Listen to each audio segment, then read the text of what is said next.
Hello, and welcome to another episode of The Long Rest. I'm Logan, And I am Brandon. and today we're going to be continuing on our deep dive into the 2024 class guides. This class guide is going to be for Warlocks. What is a Warlock all about? A warlock is somebody that intentionally or unintentionally made a pact with somebody they maybe shouldn't have. A warlock is somebody that makes a pact with a higher being other than themselves, whether it be an Afridi, a genie, a god, A devil. a devil, a leviathan. So many different things you can probably fill in that blank space with. But those individuals, or that individual gains their power from said individual where they made this pact with. Yep. That's where you gain your magic. That's where you're gaining your ability to do these spells or any class features you gain. This individual is feeding you, and kind of innately you are making them stronger and they're making you stronger, kind of thing. Yeah, absolutely. They have a lot of different features than your typical spellcaster would be. So we're going to dive that here right now. With our level 1 warlock that we're bringing to you today. That is going to be Kelvin, the Tiefling Warlock. He's level 1. So with a level 1, we do have our starting proficiencies. What do we start off with? With our hit point dice, we are starting out at a D8. A D8. So you are a little bit more chunky than the wizards and the sorcerers. You are correct. Yeah. We are going to have saving throw proficiencies in wisdom and charisma. Wisdom and charisma. Okay, so not bad choices. Those are really good saving throw proficiencies for the warlock. We also do get to choose 2 of our skill proficiencies, and they are as follows: Arcana, Deception, History, Intimidation, Investigation, Nature, or Religion. Okay. I like Deception and Intimidation. Both charisma-based abilities, and kind of tells me that you are a bully and a liar, maybe. Yeah. And our primary stat, since I did kind of skip over that, for Warlock is charisma. It is. So those are going to fit very well into your strengths. Yeah. For weapon proficiencies, we will be getting the simple weapons. Sweet. Okay, so we can defend ourselves. And we will also be able to at least put on a little armor, as we can wear light armor. Okay, excellent. And nothing else, though. No shields. No shields. Interesting. Any tool proficiencies? We do not have any tool proficiencies. Okay. So another class in 24 that does not get any tool proficiencies. Yeah. Starting equipment, we have 2 choices here. And prerequisite here, hopefully in your session 0, or at any point in time here, be discussing with your dungeon master and help figure out like where the setting take place, what makes sense for the party, what makes sense for your character. But according to the player's handbook, you do have these 2 options: leather armor, a sickle, 2 daggers, an arcane focus, a book, and a scholar's pack, plus 15 gold pieces, or 100 gold pieces, and you're able to kind of fill your niche as Sophia from the cost of the equipment and such in the book. So those are your 2 choices there. With that being said, we are a level 1 warlock. We have our proficiencies and everything that we start off with. What we don't have yet is our ability scores. Ooh. Here we are going to build a standard array ability score for our warlock, which is going to be 15, 14, 13, 12, 10, and 8 assigned to those ability scores. 15 is going to be our highest. That is going to be our core ability. There's really 2 choices, either Constitution or Charisma. I'm going to go Charisma. Makes most sense. Yep. Absolutely. It's going to make all your spells a little bit more impactful, your DC, as well as all of your abilities that are going to be charisma based, like Deception and Intimidation. Yes. So ability score is going to be 15. That makes our modifier a +2. So saving throws, we get a +4 in. Deception, +4 as well. Same with Intimidation. But then performance and persuasion are +2. And I really feel like in that warlock space, you do want your constitution up higher, because depending on, as you move forward, you have a lot of opportunity to either be up close and personal, or you can be off in the distance. You're going to want a little bit of a health point pool here. Absolutely. And I totally wrote that in the wrong location. I tried to put that for my intelligence there. Oh. So Constitution is going to be our +14, which is a +2 total to our modifier. We don't have any proficiencies in saving throws, so it's a +2 there. Next we got 13. And this really does come down to kind of, if you're going to be up close and personal, where do you need that strength score to be a positive? Do you need that, to have a little bit of modifier to it. I think kind of in the Warlock space it makes the most sense, but Yeah. what are your thoughts? You can really do any of these next abilities here. Wisdom is far from a bad choice. You know, if you're looking to have a little bit more of your saving throw proficiencies, or even skills if you wanted to be those higher Yeah. in terms of wisdom, that's a great choice. Or if you're looking for a little bit of an armor class hike, initiative bonus, that's where you're going to want dexterity. But strength, I do think makes sense. I feel like Kelvin is eventually going to go the Hexblade route. So for him, let's go strength score of 13. That way he can pit people with like a warhammer or something. That makes sense. Kelvin kind of feels like that. Yeah. Modifier is a Perfect. +1, and then that makes our saving throw a +1. Same with athletics. Next we get to a 12. 12, once again, it's going to really go anywhere. Yeah, it's really just flavor at this point. Yeah, I think his dexterity is going to be a 12. That way his armor class isn't abysmal. So that makes the modifier a +1. Same with the saving throws, and acrobatics, sleight of hand, and stealth all get that +1 there. I like the idea of a 10 in wisdom and an 8 in intelligence. Yeah. We accidentally made this pact. Wasn't the smartest decision of our life. You know what I mean?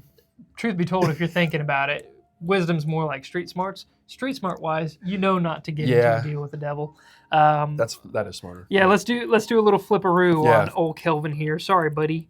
You're gonna get an intelligence score of 10. Yes. Hence why you were reading that book that you shouldn't have read that told you how to make there a we deal go. with the devil. Yes. And then you, being ever so wise with your ability score of an 8, said, well, what happens if I try it? And then you tried it and you talked with him and you realized, whoops, I really am over my head, but it's too late. Yep. I should not have signed I agree inside this book.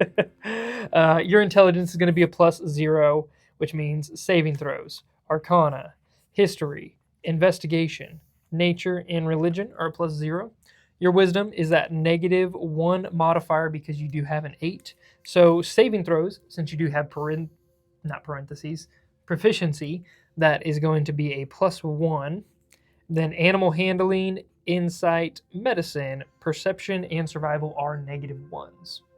Perfect. There we got Kelvin. Kevin the Kelvin. Kevin. If you are going to be multi-classing into or out of this Warlock, you will be needing a 13 in your charisma. Yes. So just something to note. Yep. Keep it in the back of your mind. But this does take us right into our level 1 of a Warlock. Level 1, you're going to get one of your key features, which is your Eldritch Invocations. Z key, yeah. It's really the key feature of the Warlock. It defines how they cast spells, what their spells do, etc., etc. We'll get all into the Eldritch Invocations at the very end of this video, but for right now, we're just going to let you know you get to choose one. The selection that you get to choose from does change as you level up. Mm-hmm. So level 1 is different than level 2, is different than level 5, and so on. But for this one, you get to choose one to start out with, and that can be either a pact or an invocation, whichever. That's a bit of a change from 2014 to 2024. Now your pacts are considered part of that Eldritch Invocation that you can choose at any point. You don't have to if you don't want to, but you can, and you can always pick multiples. A little bit interesting there. Aside from that, with those invocations, whenever you gain a level is whenever you can swap one invocation at a time. You can't swap all of them. You can't do a complete overhaul of the Warlock per level. You can swap one at a time and kind of tick away at those smaller changes. Eventually, you will gain more of these. So keep an eye out for when you do gain them because you can keep adding to that repertoire. Lastly is on those Eldritch Invocations, you cannot pick some of them twice. Some of them do say that you can pick it multiple times. It specifically has to let you know that you can. Otherwise, you get to pick it once. Level 1. You also gain spellcasting. Yes. That is called technically your pact magic. Correct. It is different than most other spellcasters, as we will have a very limited number of spell slots from the get-go. You do start out with 2 cantrips, and those will increase a little bit as you level up. Level 4 and 10, you do get one more each of those levels. But the spell slots that you will have is very small. So, for example, at level 1, you only have 1 spell slot. At 2, you still have 1. And they eventually will get up to 5 I guess it's much earlier than I thought. It's actually when you reach level 10, you will have, or no, 9. When you reach 9, you'll have 5 spell slots. Up till then, it just slowly grades up to that, but you cap out at 5 spell slots total. Excuse me. I was reading slot levels or spell level or slot level. Spell slots only goes up to 4. I thought I was one extra. And because it typically follows the same thing as spell slots. So at 17, you get 8 or 4 spell slots.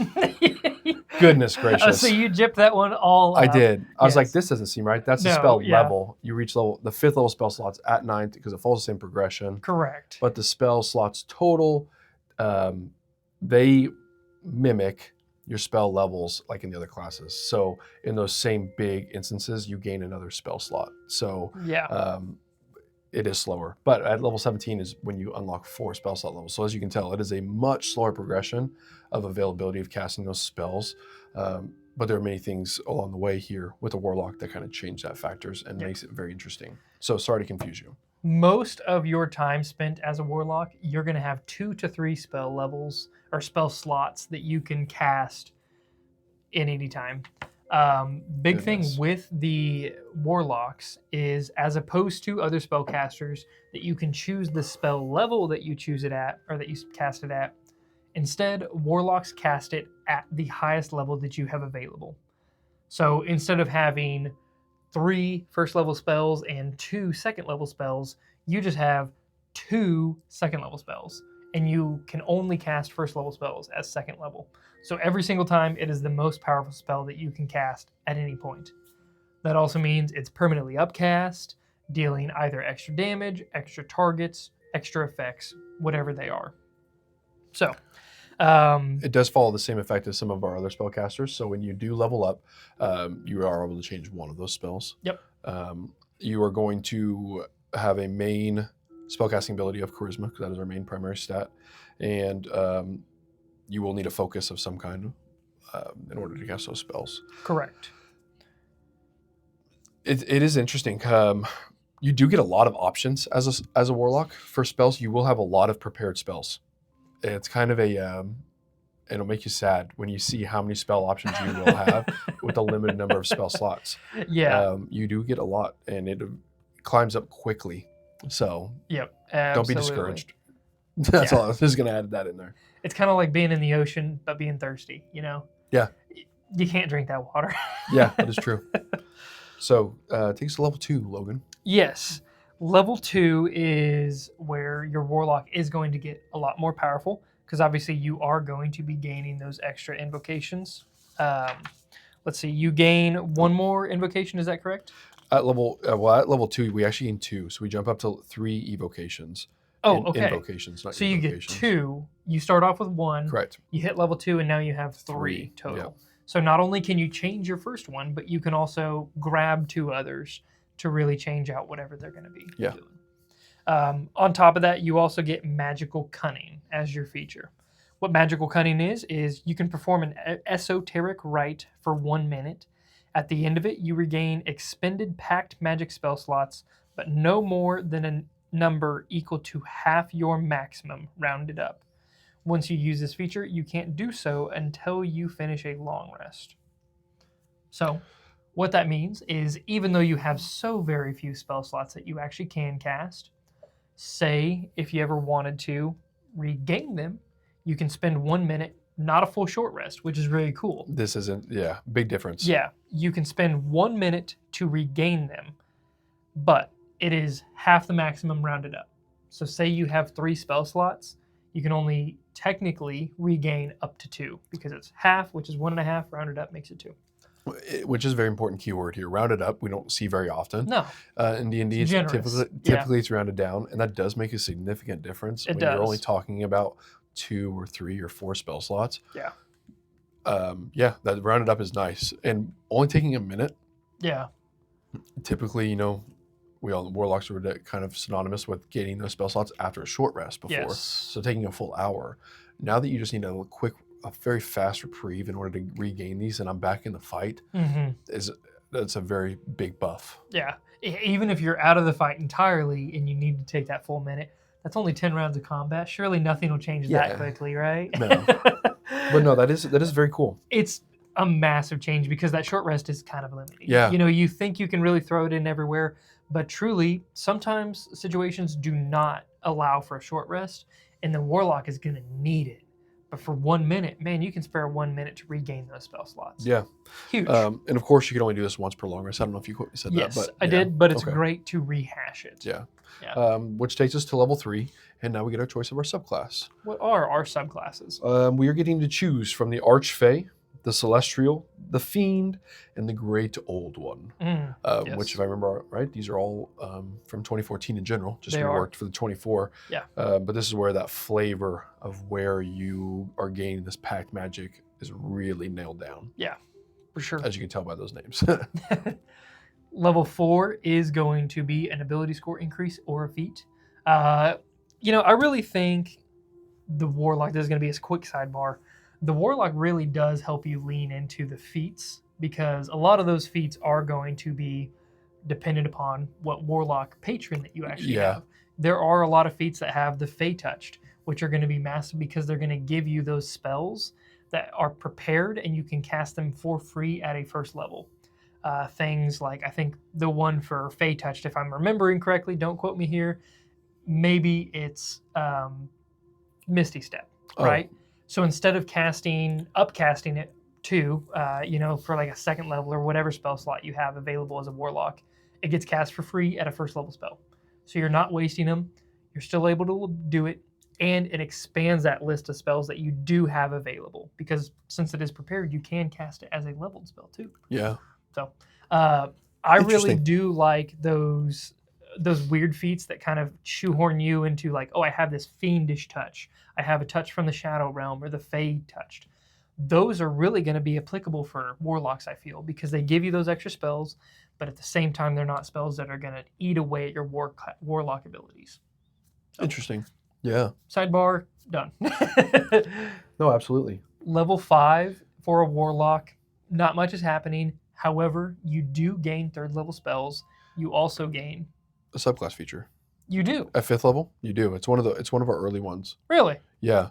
So very quickly, do you get a quick feature from your subclass? That's awesome because that is a very different change than most of the other classes that you get. Are you say 5th level, 6th level? I said 5th. I'm sorry. I jumped the gun. Cool. I had just read 6th level, and then I thought you had jumped us to 6th level. No. I can't focus, apparently. You're totally fine. I apologize. That's why I was so taken aback. Yes. Because I was like, man, 6th level, you also get a subclass feature. But makes sense. No, you get 2 subclass features back to back. Just make one up. Yeah, no our one will editor ever know. is not going to fix this. Instead, he's just going to let us look stupid. Yeah. I'm going to let us look stupid. He's the editor. Yeah, so 5th level, you're correct. You will increase.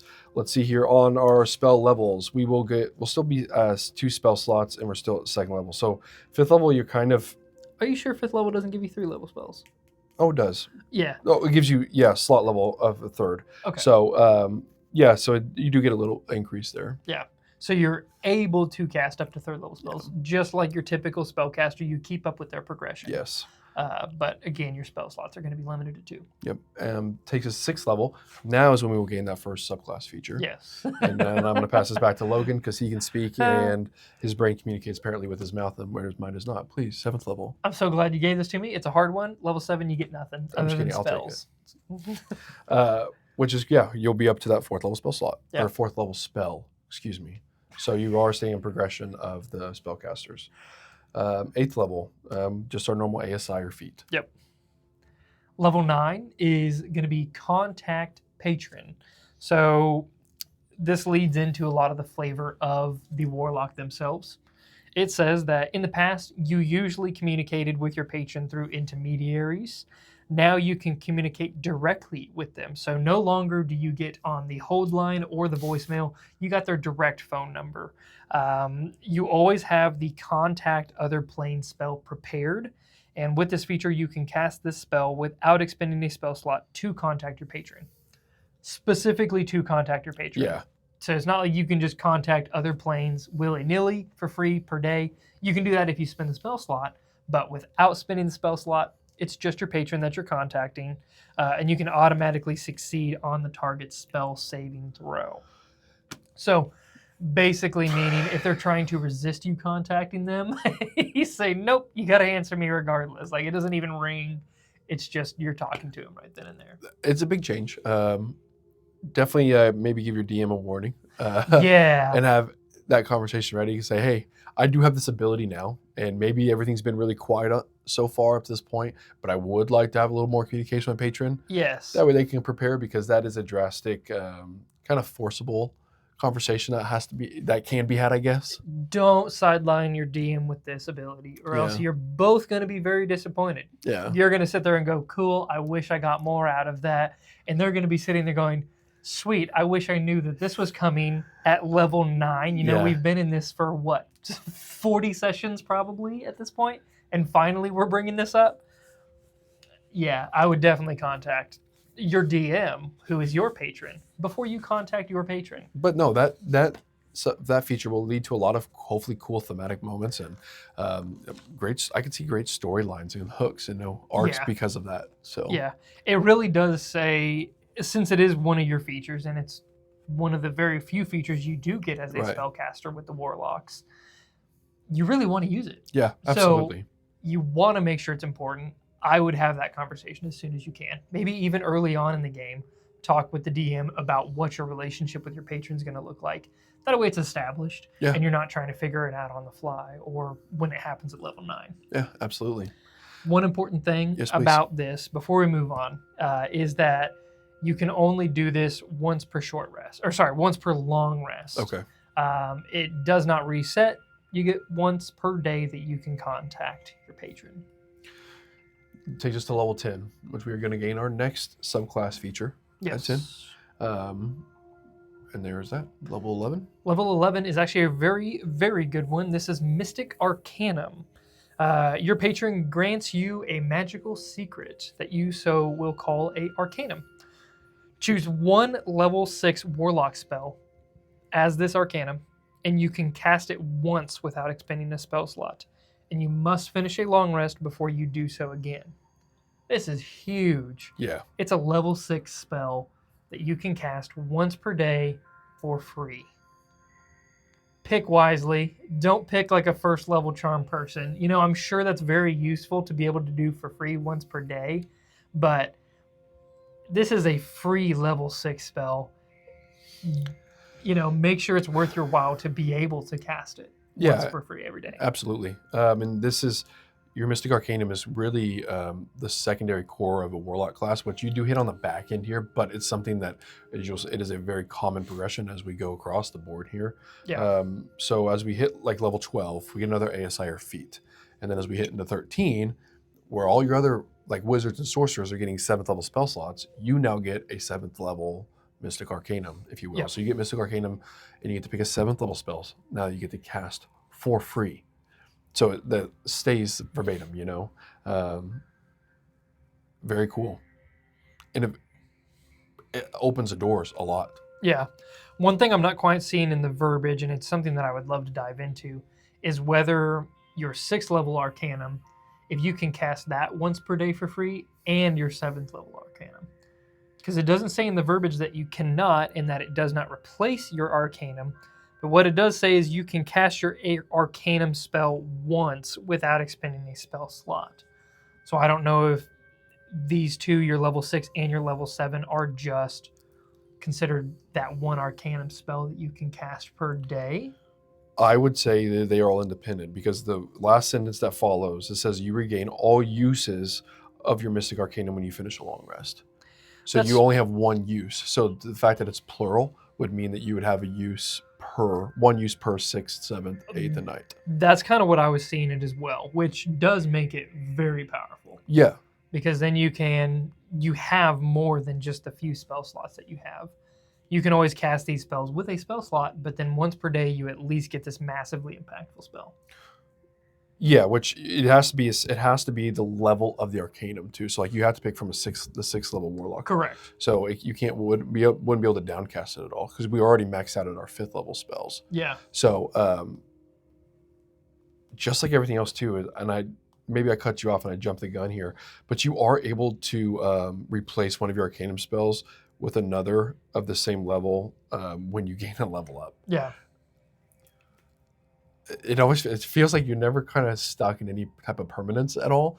You're able to just every level up really flux the whole entire character. Because if you start looking back on, I can change an Arcanum, I can change a spell, I can change a cantrip, like you can Invocation. yeah, you can change so many things per level up. Yeah. It's quite interesting.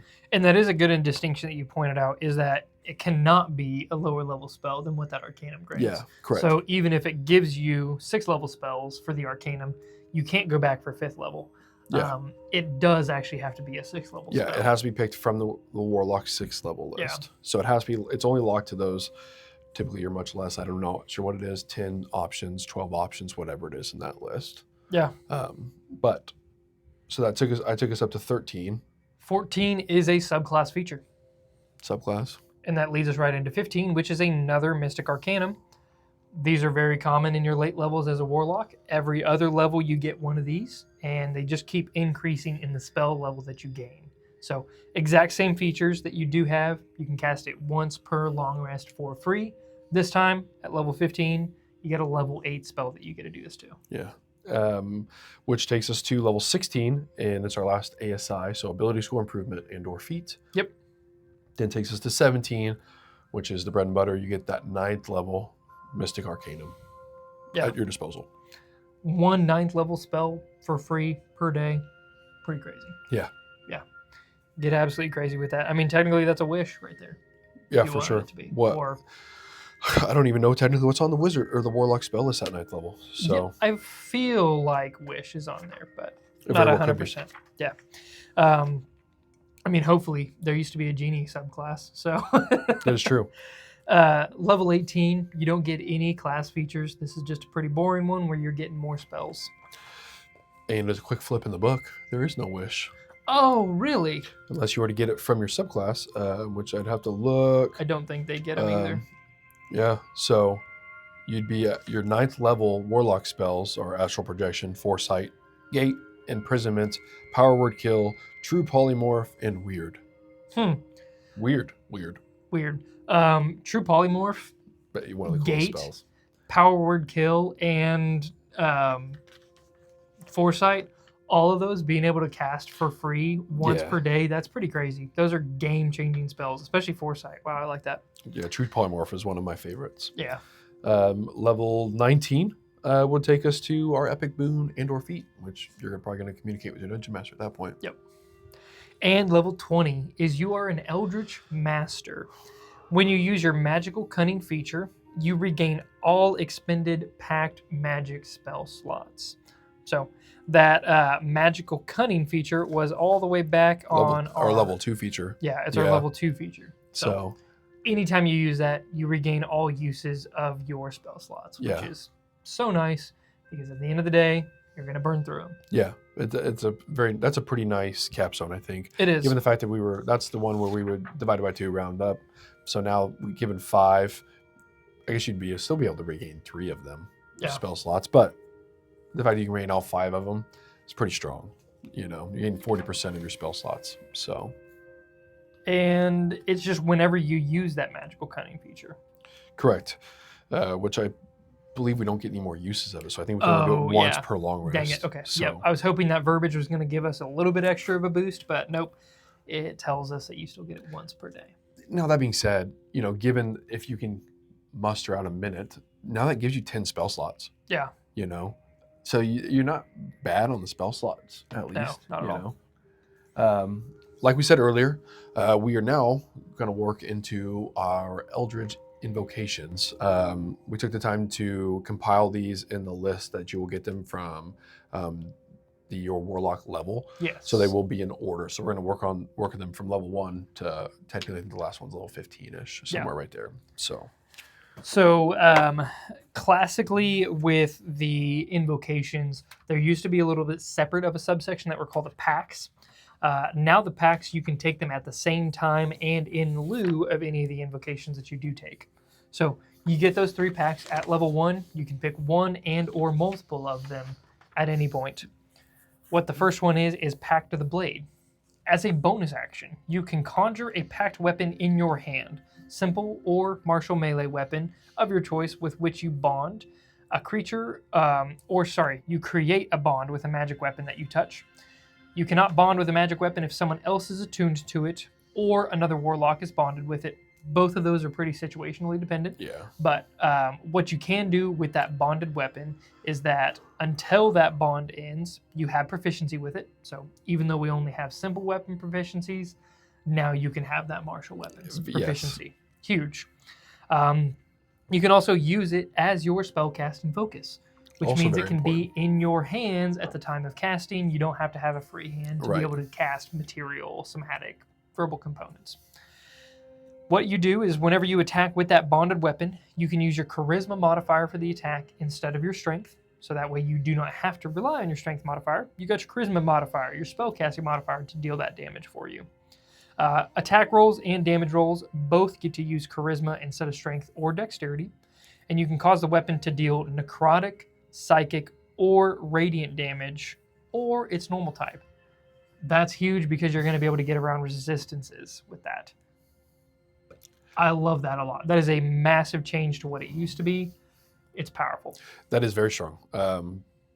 Most generally, there's not a whole lot of psychic resistance out there normally. Yeah. Being able to smack with a martial weapon for psychic damage, pretty strong. Absolutely. One thing with that bonded weapon is if it's more than 5 feet away from you for 1 minute or more, that bond ends and you have to redo that bonus action. Or if you die, it goes away. A conjured weapon disappears when the bond ends. So if you summon it to your hand and conjure it, if you die, it just goes away. Yeah. So that's your melee fighter. Yes. That's your choice for sure. And I think in 2024, you are a force to be reckoned with. Yeah. With that option. Absolutely. Our next pact is Pact of the Chain. This one is really all about Find Familiar. Reading this one off here, you learn the Find Familiar spell and can cast it as a magic action without expending a spell slot. We need that. Yep. We know the luck. When you cast a spell, you choose one of the following forms for your familiar. And you do get some special forms here. So, for example, it can be an imp, a pseudo-dragon, a quasit, a skeleton, a slad tadpole, a sphinx of wander, a sprite, or a venomous snake. And, of course, you have the other familiar options within the normal table. And additionally, when you take the attack action, you can forego one of your own attacks to allow your familiar to make one of attacks as its own with its reaction. Yeah. So this is kind of like this is your lock that's kind of in tandem with this Find Familiar. A very thematically fun choice to make. Yeah, it is. Especially with those extra choices that you do get from the Find Familiar. Adds a little bit of flavor to what you're doing. For sure. Yeah, very cool choices. Your Pact of the Tome, that's going to be the more scholarly based Warlock. There's a couple extra features that you do get with the Pact of Tome. So what you do, stitching together strands of shadow, you conjure forth a book in your hands at the end of a short or long rest. The Book of Shadows, you determines its appearance, contains eldritch magic that only you can access, granting you the benefits below. The book disappears if you conjure another book with this feature, or if you die. What it does is it gives you cantrips and rituals. When the book appears, choose 3 cantrips and choose 2 level 1 spells that have the ritual tag. The spells can be from any class's spell list, and they must be spells you don't already have prepared. While the book is on your person, you have those chosen spells prepared, and they function as Warlock spells for you. And you can use this book as your spellcasting focus. So that is very cool just because you gain extra ways to use your magic. Yes. You get extra cantrips, so a little bit more flexibility, plus 2 ritual spells that you can cast at any point without having to expend those spell slots for them. That's the nice part. Being able to have that opportunity to cast a little bit more magic as a lock is always nice, and be able to ritually cast something, identify or detect magic, just the little simple things that you might not have had access to or didn't want to use that spell slot unless you absolutely had to. Yeah. Being able to do that ritually is very nice. And then there's a lot of other fun utility ones too that are out there. Yeah. So most importantly to me, the verbiage on this tells us that at the end of a short rest or a long rest is when you can summon that book in your hand. And at that point, at the short or long rest, is when you can change those spells that you have. Yeah, exactly. So every day, up to a few times a day, you can change your cantrips and 2 of your ritual spells. to be dependent upon whatever situation you're getting into, which is very fun. Yeah, very interesting. Yeah. In fact, you might have to do your due diligence to really compile your rituals fast. I guess if you use D&D Beyond, but like, yeah, you have all your level 1 spells, everything that's got a ritual, and you can just have this pool Yeah. that you know that you could like pop in or pop out on a short or a long rest. I mean, cantrips, you're obviously a little bit more pigeonholed. It's a cantrip at the end of the day, but you do have there are a lot of options there. Yeah. Yeah. But being able to change that ritual spell is very cool. Especially across all class lists. There's a lot of options you have. Yeah, absolutely. Because not many people get access to the druid class list. Yeah. So there's some really weird ones in there, especially just cantrips alone.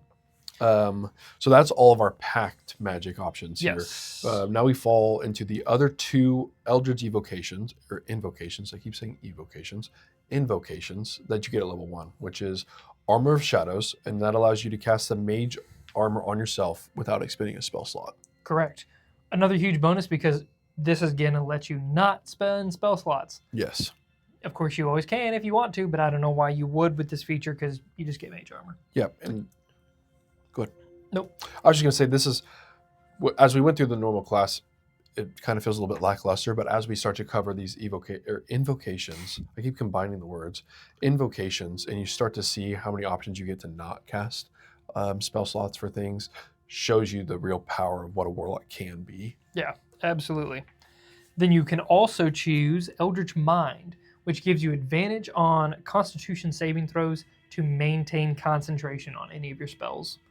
This is a really good one to choose just because at the end of the day, if you're concentrating, that means you spent that spell slot. You have so very few, you don't want to waste it. Yeah. So at least you have advantage without taking some kind of feat like Warcaster. Correct. I mean, that a much smaller buy-in for an invocation compared to a feat. Yeah. And you get advantage. And so you don't end up using it a lot because you can change things every long rest. You can always just change that invocation, not have to do it. It's true. Now we will jump up to the level 2+ invocations. Yes. So our first one here is Agonizing Blast.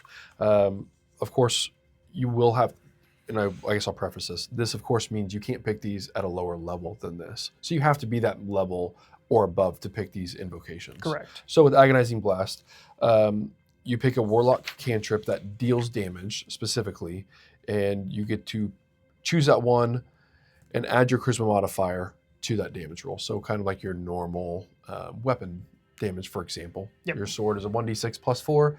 Now you get to add that, say, on your Eldritch Blast. So 1d10 plus 4. But interestingly, it doesn't have to be Eldritch Blast. Oh. It could be Acid Splash or really any of the cantrips. Yeah, whatever your cantrip is. Yeah. And this is one of the few that is repeatable. Correct. You can gain this invocation more than once, and each time you do, you have to pick an eligible spell. Yeah. So when you pick it, you are picking specifically that Eldritch Blast, that Acid Spray, whatever it may be within that spell list. It is just that spell. Yep. You know, but you can choose it again if you so choose it. So like a Pact of the Tome, this might be a nice one to have with your Eldritch Blast or with your just cantrips in general. Mm-hmm. So yeah. Another choice you get at level 2 is called Devil's Sight. Devil's Sight is you can see normally in dim and darkness, both magical and non-magical, within 120 feet of yourself. So things like magical darkness spells, you are now the bane of your DM's existence. Yeah. Not only do you have dark vision, but those just don't matter to you. Instead of yelling out, I have dark vision, you now get to yell out, I have Devil's Sight, and everybody around the table only has dark vision. So you can see in those certain situations that even the others can't. I think what's cool is it says you can see normally too. yes. So it doesn't say shades of gray It's not shades. or, you know, where it kind of like peters off eventually. It is just, you see normally for 120 feet. Yeah.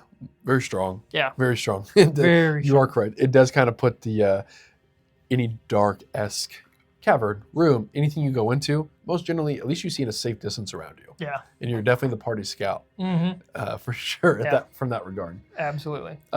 Next, you have the choice for Eldritch Spear. Now, this one, you need another cantrip that deals damage. So when you choose this invocation, you have to pick a cantrip that has a range of at least 10 plus feet. And when you do so, that spell, its range is increased by a number of feet equal to 30 times your Warlock level. Very interesting. Yeah. I'm not sure if that increases. That's what I was trying to think of. So if at level 2 you pick this, that's 60 feet. But say you pick this invocation much later, level 10, is that 300 feet? Yeah, and so it would level up with you. Okay. As I'm you're just saying, gaining levels. yes. So, you start off at distance level 2 at increases. 60. Yeah, exactly. You're just being able to lob those spells out further and further and further. So Eldritch Blast is 120? Yep. So now it's 180 bare minimum. You get to You are higher levels. Poking Yeah. 500 plus feet. Yeah. You're like, arcane sniper rifle goes in and just poof, Yep. Yeah, absolutely. I think there's a lot of possibilities with this one, just being able to have range that is unparalleled, even for something like a sorcerer that has distance spell. Yeah. Nobody's going to keep up with you. No, and then, this is another one, importantly enough, like Agonizing Blast, it picks one cantrip specifically. Yes. So when you pick this for that Eldritch Blast, you can't use it on another one. Yeah. It is only for that one. But you can pick it at a later time for a different one and have two that do it. You can. Said fashion. Yep. You also have the option of Fiendish Vigor. Fiendish Vigor is you can cast False Life on your spell on yourself without expending a spell slot. When you cast a spell with this feature, you do not roll the hit dice for the temporary hit points. You just automatically get the highest number of dice. It's pretty cool. It's very cool. Yeah. Yeah. That's a good choice. Do you have anything else to say on that one? I was going to jump into the next one. No, not really. Other than it just pretty gives you, self-explanatory. it's just a little armor buff that you don't even have to worry about the roll for, because sometimes that roll makes it debatable whether it's worth it or not. Because you could roll 1, you could roll 2, you could make it very minimally impactful. This says, don't worry about you, bud. I got you. You have that maximum amount of temporary hit points at all times. Another option you would have is Lessons of the First Ones. So you have received knowledge from an elder entity, allowing you to gain one of the origin feats of your choice, which you'd have to see inside the book here. Excuse me. And this one also is repeatable. So you can gain this invocation more than once. Yeah. And you can choose a different origin feat every single time. Yeah. And some of the origin feats, they're definitely not the craziest feats out there, but some of them are like Tough or Magic Initiate, where you just get a little bit extra to your class. So definitely an opportunity to just make yourself a little bit better without having to take that investment of overriding your ability score increase later on. Yeah, this is one I definitely see in the earlier levels. Maybe you choose. Yeah. That's definitely one in that, maybe at second level. I didn't get that Tough initially, but I'm going to go Pact of the Blade. So I want that extra HP. Yeah. So you pick at level 2, I could see where that makes a lot of sense. It does also seem very funny to me that you can unpick that invocation, so you lose that feat. Like at one point you were able to do that, you were tougher, and then you just say, you know what, I don't need this feat anymore, and you lose all those hit points. That's or something. very it's true. It's kind of funny So because at any point you can just lose it. Level 10, the dice have been hot on level ups, and you've rolled very well on your HP. Your con's a +2 or 3, so you're doing pretty decent. You're like, I really don't need this other 20 HP. I could spare to lose it. Yep. Oh, that's weird. Yeah, and then that means also it frees up that invocation to choose something else. Yeah. It's going to be a little bit more impactful for your character, something you decided does mean more for you. That's very interesting. Yeah. This one is repeatable, too. So I think you already said that. I did, right? yeah. But sorry. You're correct. Yeah, you could repeat it. I did, yeah. You have it's repeatable, so I repeated it. You're welcome. You can be so original, you have every single background. Origin feat. So yeah, that'd be kind of funny. Very odd time spent. Yeah. But funny. Yeah, hey, you do you. I've been everywhere. Yeah. You can also choose Mask of Many Faces. Mask of Many Faces means you can cast the Disguise Self spell on yourself without spending a spell slot. You also get Misty Visions. Yes. Sorry, on these simple ones, I kind of feel like I should just go. So stop me if you would like to. No, I mean, other than just being able to disguise yourself at will at all times is so very cool. You can turn a corner, cast Disguise Self on yourself, and now all of a sudden, instead of being Kelvin the Tiefling running away from somebody, you're Brandon the Human leaning up against a fence post. Yeah. And with that being said, I guess you're right. I mean, you could cast this so many times a day. Yeah. There's no limit upon it. Yep. That is very true. That's where these invocations really become some bread and butter here. Yeah. You get the choice for Misty Visions, which you can cast the Silent Image spell without expending a spell slot. Yeah. It's going to come in useful in some situations. Yeah. Silent Image is definitely one of those spells. You little more probably specific. Don't use it very often, but you can get very creative with that spell. Yeah. And for spending it for free, maybe you'll really get creative with it. Yeah, I was gonna say that you have the opportunity just to see what your brain can come up with. Yeah. You can also get Otherworldly Leap, which means you can cast the jump spell on yourself without expending a spell slot. In case you want to go full rabbit mode. Not really much to say else about that one. Yeah. You might be able to use that one in combat a little bit more than some of the other ones. Yeah. Could become quite useful. Yeah. You get the last choice that you have to be at least level 2 for is Repelling Blast. Again, we need to pick that cantrip that deals damage via an attack roll. So when you choose that cantrip, when you hit a large or smaller creature, you push that creature up to 10 feet straight away from you. There is no DC, there is no saving throw on that. They just automatically get pushed 10 feet away.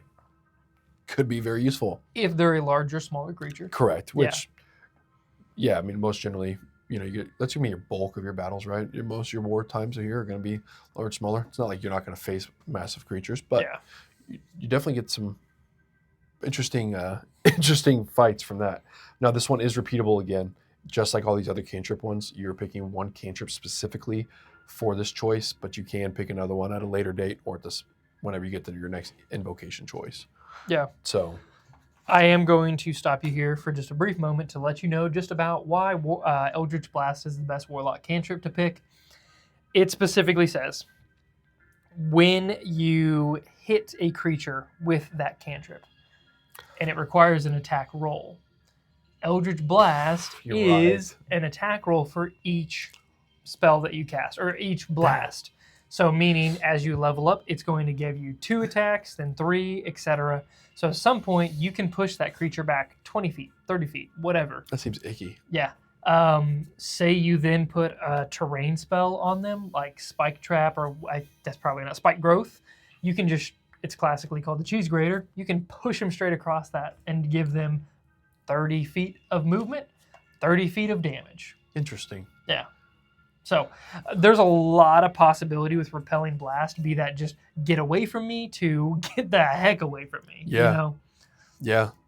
This is where, canonically, a lot of Warlocks stack a lot of invocations upon their Eldritch Blast. Yes. And yeah. You can make it agonizing plus repelling. Yeah. Yeah. Eldritch Spear, so you're hitting a guy that's, later levels, of course, but 500 feet away from you, you're just like pushing this guy. Now he's 530 feet away from you. I guess at that point you can push him outside of your own range. Yeah, that is wild. That's too funny. We finally got done with what you can gain at level 2. So now, from here on out, these Eldritch Invocations, you do have to be at least a level 5 to gain access to. The very first one you can get is Ascendant Step. Now you can cast Levitate as a free spell on yourself without expending a spell slot.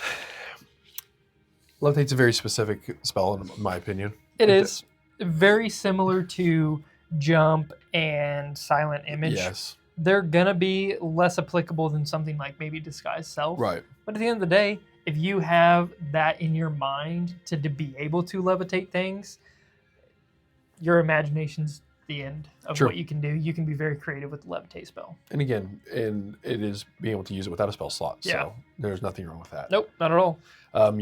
Next choice is Eldritch Smite. So specifically being you have to have the Pact of the Blade invocation, but once per turn, when you hit a creature with your Pact weapon, you can expend a Pact magic spell slot to deal an extra 1d8 force damage to the target, plus another 1d8 per level of the spell slot, and you can give the target the prone condition if it's huge or smaller, which that's not many options do we see something that's huge or smaller. Yeah. So that's a very large creature. It is. It's a huge creature. As we get the words here mixed up, but that is a huge creature. Yeah. And it does come with a little bit more resource usage. Yeah. Which kind of hurts. It does. But because you are spending that spell slot to do just 1d8 extra damage. But like you said, you're putting them prone. They don't even get a save from it. You just put them prone. So that means, based upon whatever your action economy is, hopefully that character's turn's not up right next, or else you're going to put them prone, they're going to stand back up, and it's really not that impactful. But say they just went, and then you have that full turn of your entire allies' turns to go at them, they're prone that entire time. So you can really use that to your advantage to give your other players advantage on their rolls. And correct me if I'm wrong, the way this reads now is you automatically deal an extra 1d8 force damage plus another 1d8 per level of the spell slot. So that is Yes. separated from the initial 1d8. So no Yeah. matter what, the initial is 2d8 regardless. But I guess you're at level 5 here. So if we return back here to our trusty table, at level 5, we would have spell slot, spell level of 2. Excuse me. Spell slot level of 3. Level 5. Yeah, 3, duh, it's the same spells. Because you get third So, level spells. You'd have a third level spell, so it would be 1d8 plus 3d8. Yeah, So you would be hitting pretty hard. you would. And if your initiative was at the right time, maybe following the enemy, and it's a huge creature, you knock him prone, and the whole rest of your party gets advantage on that creature. That actually, it is stronger than I initially had thought. Same here. So yeah, and it's also a once per turn when you hit a creature. yeah, it's true. Meaning you can choose to do it or not to do it. It's not a waste. Yeah, if it is a natural 20, you go, yep, I don't care. I am spending this right now at that 5th level spell or 3rd level spell, whatever it is. So when you hit them, you can choose it, so you know you're not going to waste it. That is very true. Yep. You also get Gaze of Two Minds. This one's very cool in my opinion. I love this one a lot. You can use a bonus action to touch a willing creature and perceive through its senses until the end of your next turn. As long as the creature is on the same plane of existence as you, you can take a bonus action on subsequent turns to maintain this connection, extending the duration until the end of your next turn. The connection ends if you don't maintain it that way. While perceiving through the other creature's senses, you benefit from any special senses possessed by that creature, dark vision, blind sight, etc., and you can cast spells as if you were in the space of the other creature, and the two of you are within 60 feet of each other. I like this one just because, say you do not have dark vision, but your familiar does. It does take your bonus action, but you can see through their eyes, and you can see in the dark, and you can still attack. Plus, you can extend that range by an extra 60 feet. Even if it's just a matter of extending your range by 60 feet, you can do so. Well, with it being a willing creature, think about like just breaking in somewhere, right? And you need the rogue to go before you. Yeah. And so, being this, you can touch the rogue. Yeah, and then they can see, plus you can see, plus you can cast spells As I from say, them. he's not ever. Oh, wow. He or she is never quite by themselves. Yeah, you can really stay out of danger and still be crazy That is, impactful. that is a very, very good choice. I can see why you like it. That is. I was just imagining with a familiar or, a creature in your party. I didn't think about that creature in your party being another player and how useful that is to have like somebody that's fully autonomous and 60 feet away from you and being able to cast spells as if you were in their space. Yeah. Touch or distance space spell. Wow. And then you have the dumb distance of being able to, extend your distance from your invocations. Gaze of Two Minds. I think I've slept on this one so many times. That's a peak. I wouldn't sleep on this one anymore. No, that's up there. Your next choice or option would be Gift of the Depths. So at this level, you can choose. You can simply breathe underwater, and you gain a swim speed equal to your speed, as well as you can also cast water breathing once without expending a spell slot, and you regain the ability to cast it this way once you finish a long rest. So this one is a limited opportunity here, but you still can cast it once for free per level. But you can already breathe underwater now. You can also swim equally to your speed. You're no longer half speed. So depending on your campaign here, that's a really good choice. It is. Yeah, I would say this is definitely campaign dependent. Yeah. If you're locked in the middle of a desert, it's probably not the best option. But hey, maybe you're gonna find that lagoon. Yeah. But if you're in that pirate campaign and you that's a really cool choice. Absolutely. Some gills grow up. You can also choose Investment of the Chainmaster. This is another one that does require a previous choice of one of the pacts, that pact being Pact of the Chain. So if you have Pact of the Chain and then Investment of the Chainmaster, what you're going to gain is when you cast Find Familiar, you infuse the summoned familiar with a measure of your Eldritch power, granting the creature the following benefits. That creature now can gain a fly speed or a swim speed of 40 feet. So it's probably faster than their movement. I also find that very funny because one of your familiars that you can summon is a skeleton. And so now you just have a flying skeleton that is 40 feet of movement. Yeah. And it like, I just imagine it doesn't fly like a Superman fly. It is No. literally just like limp, like getting Yes. tugged along by like picked up by its spine. Almost like it's a invisible puppet. hand. Yeah. Yeah. God, it's so funny and so goofy. But regardless, no matter what that familiar looks like, they have a fly or a swim speed of 40 feet, which is nothing to shake a stick at. But wait, there's more.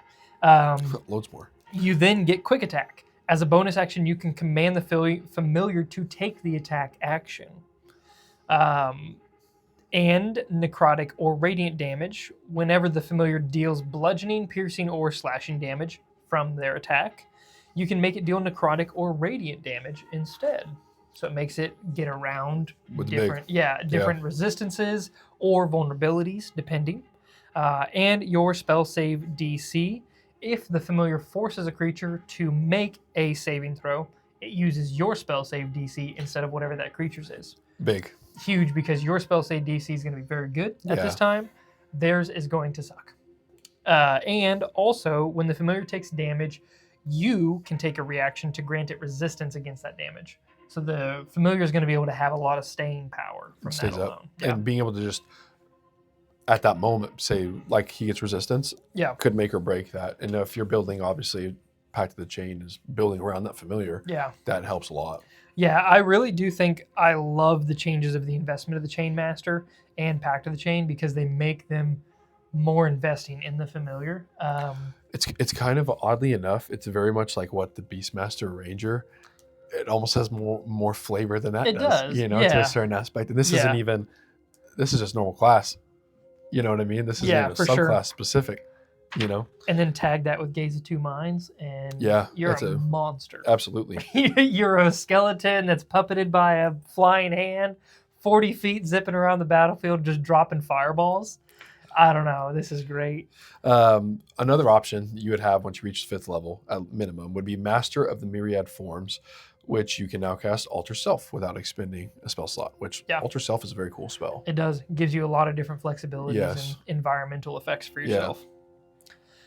You can also choose one with shadows. What that does is while you're in an area of dim light or darkness, you can cast invisibility on yourself without expending a spell slot. That's one of the peak ones, in my opinion. Yeah, that is so good. All it takes is dim light or darkness. You go invisible, and then where'd you go? Yeah, you know, depending, again, if you really build this, depending on the campaign specifics, if you're in this big campaign where it's all a lot of undergroundness and a lot of dim light stuff, being able to cast invisibility for free as many times as you want in a day, it's crazy. I can think of a lot of worse things. Yeah. I really do think that free choice to spend it as many times as you want per day just for being in dim light or darkness. You can go in the shadow of a tree, technically, if you wanted. If your DM's going to let you do that, that's crazy. Yeah, you know, you're like the perfect, you can almost like be in there with the rogue in general. Yeah, you could. Know? Thirsting Blade is going to be another option that you do have at level 5. This is going to require that Pact of the Blade invocation, so you do have to choose that. But since you did, you gain the extra attack feature for your packed weapon only. So it's not like you can extra attack with Eldritch Blast or anything. It does have to be with your packed weapon, but that means you get to attack twice instead of once whenever you do take the attack action.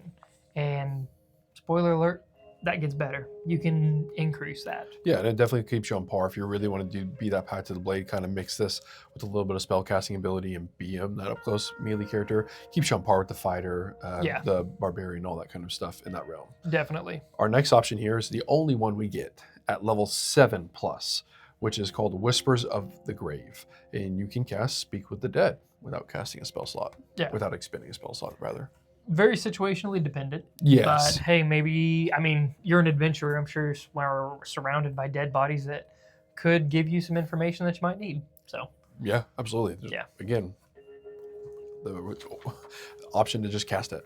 Yeah, the option to just cast these oddball spells that you probably wouldn't be casting or wasting a spell slot on otherwise are very nice because then you can become more creative in what that spell is going to be doing for you and If when you- you're going to use it. Exactly, and I feel like you are going to utilize it more naturally because you can't. There's no downside. Yep. So That's where my mind's at. Once we get to level 9, you're going to unlock a few more invocations. The very first one is Gift of the Protectors. This one dives into your Pact of the Tome feature. So you have to have that invocation just to be able to have Gift of the Protectors. But what it does for you is a new page appears in your Book of Shadows when you conjure with it. When you conjure your Book of Shadows, a new page appears. Blah, blah, blah, flavor. With your permission, a creature can take an action to write its name on that page, which can contain a number of names equal to your charisma modifier, minimum of 1 name. When any creature whose name is on the page is reduced to 0 hit points, but not killed outright, the creature magically drops to 1 hit point instead. Once this magic is triggered, no creature can benefit from it until you finish a long rest. As a magic action, you can erase a name on the page by touching it. That's very cool because that's an absolute savior of a moment within a combat. Instead of one guy going down, they pop back up to 0 or to 1 hit point. It's very similar to the old half-orc ability, Relentless Endurance or something like that. it Where you sounds pop right. back Yes. up. That's the exact same thing going on right here, but you're able to save at least 1 ally. It does kind of suck that it's only limited to that 1 ally per long rest. But regardless, that's going to change the game immensely with just being able to keep them in the fight. Absolutely. Just the opportunity to like be that savior, and it takes nothing in that moment. Yeah. In that moment, hey, you just got smacked bad. Now at least you're not down right now. Maybe you could save a life in general from like a PC being killed outright. I think I like it a lot. I also think it's hilarious that you can erase their name on it. That is funny. Yeah. I don't know why you would want to erase somebody's name. I don't know if you're trying to backdoor somebody, either a party member or even maybe an ally, like, hey, write your name in this book and I promise you won't die. And then you forcefully push them into a situation where their doom is impending. This guy's evil. I'm straight up evil, but I'm just thinking, like, why would you want to erase somebody's name? I don't know, but here's an option. True. Force somebody into a situation, erase their name right before the dragon breathes fire on them, and then you Oh take gosh. care of them. Yeah. I don't know, Pretty funny. Jumping to our next option here is called Life Drinker. So this is another one where we have to have Pact of the Blade chosen earlier on. But once per turn, when you hit a creature with your Pact weapon, you can deal an extra 1d6, again, your choice of either necrotic, psychic, or radiant damage. And when you do so, you can expend a hit die in order to regain HP. So you roll your hit die plus your Constitution modifier and regain HP. The one thing that I'm not quite sure, I would assume there's no reason that you would be forced to roll your hit dice. Like if you wanted to do that extra damage but not regain the HP because you don't want to expend the hit die. Because does it take your hit die off the mark, or is it just you use your hit die to regain HP? You have to expend it. It says you expend one of your hit dice to roll it. That is important to note it. Yeah, and it does say you can. So it doesn't mean you have to. There's a can word in there? Yeah. Okay. So it says basically right after you can deal that damage to the creature, you can expend one of your hit dice. Okay, you can. So if needed, you can do it. You don't have to do it. You're not held to it. But it's also one of those things definitely where if you're going to do that extra damage, maybe save that feature for a time when you actually do need that extra hit points. Yeah. So that way you can heal yourself at the same time. But a very nice option here if you are in that Pact of Blade and you Yeah. just want to pump more damage out. That's a great choice. Exactly. And at the end of the day, it happens once per turn regardless. Yeah. So then finally our level 9 unlock here is Visions of Distant Realms. You can cast Arcane Eye without expending a spell slot. Another one of those free spells that you can cast that you probably wouldn't be casting otherwise. Nope, So that you is get very pretty creative with it. strong spell. That is. We jump all the way up to level 12 with our next invocation option. And again, we are back to having a prerequisite of Thirsting Blade, which you would have to have the Pact of the Blade. Yep. Now this one is going to give you a third extra attack, or an extra attack, which would give you 3 attacks total, 2 extra attacks Yes. with this option. So Yeah. you're hitting 3 times potentially around with Yeah. Pact of Blade. Correct. So- Plus you get those extra damage modifiers per Yeah. attack, or at least per turn. So you're going to be pumping out some damage. Yeah. You get 3 opportunities to make those attacks.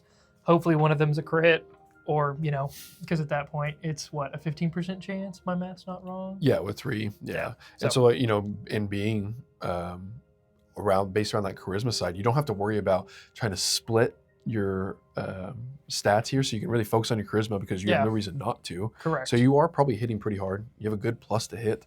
You're late enough level now that your proficiency bonus is high enough because you're proficient with the weapon that you've bonded to. Yeah. There's a lot of favors in your realm. Absolutely. And it helps you keep up with things like an actual frontline fighter. Absolutely. Yeah. And then our very last ability, which you're going to unlock at level 15 that you can choose for your invocations, is you gain True Sight with a range of 30 feet. That's crazy because very few creatures have True Sight. For instance, things like dragons, this sees past invisibility. This sees past fog or any kind of visual obscurity. You have True Sight. You're never going to have any kind of impairments on your vision unless you get your eyes poked out, maybe. I don't know. No, but it is, very strong. Nothing will sneak past you. Yep. So that's all the invocations. Once you read through the invocations, you go, okay, there's a lot of options here on this lock, and a lock can be very powerful. It is. They definitely are ranking up there. They might be my top 3 or 4, honestly. I do think the Sorcerer still outranks them for me with spellcasters. Really? But the Warlock does give you so much extra flavor for those to where I feel like you can punch up the flavor of a Warlock more than you can punch up the flavor of a Sorcerer. Yeah, and the changes that they made in Make 24, Sorcerers are strong. Yeah. But I think it's the duality of what you can do with a lock. Yeah. Now with the invocation, obviously with the invocation choices, but plus be a spellcaster. This is like the premier half cast melee character. Yeah. With that Pact of the Blade. It is. I think there's a lot of fun flavor that you can get just from being a Warlock. So especially if you have a certain goal in mind for a character, or you're trying to flavor them into, for instance, I play in a nautical campaign right now. It's very easy to flavor everything for like pirates and underwater themed, and the Warlock has fit so well in that campaign. Yeah. So it's just a fun time to really explore the depth of that character. Well, hey, if you've played a lock yet in 2024 in the 5.5e space, we'd love to know what your thoughts are on it. What have you thought were the strengths, weaknesses? And again, I feel like I should apologize for my tongue twister of messing up spell slots versus slot levels. Apparently I can't read and my brain is not communicating. It's bugged me this whole time I've been sitting here. But yeah, let us know down below. We'd appreciate it. If you haven't, hit the like button if you liked our video, and subscribe to us if you want to see some more. Yeah. Other than that, all our socials are down in the description for Facebook, Instagram, TikTok, Spotify, here on YouTube if you didn't already find us here on YouTube. So be sure to check all those out. Plus there's a Patreon down there for a little bit extra bonus content from us to you. Special shout out to Jason Wardell of In the Vast Forest for those lovely tones you hear behind us. And another shout out to Roll for Sketching, as she does all of our character art here on the show. Yeah. Be sure to show both of them our love and your love. Yes. Because they're worth it. Yes. They really are. Our love from us to you. Very kind to us. Something like that. If you're looking for a new podcast, we play one every Wednesday where it's called Commander's Log. And it's one-on-one Spelljammer-inspired Dungeons & Dragons. And if you guys need more class videos, D&D discussion videos, anything and everything in between, we are here for you on Saturdays for the long rest. So be sure to check us out then. And right now. Thanks for tuning in today's episode. Thanks, guys. See ya.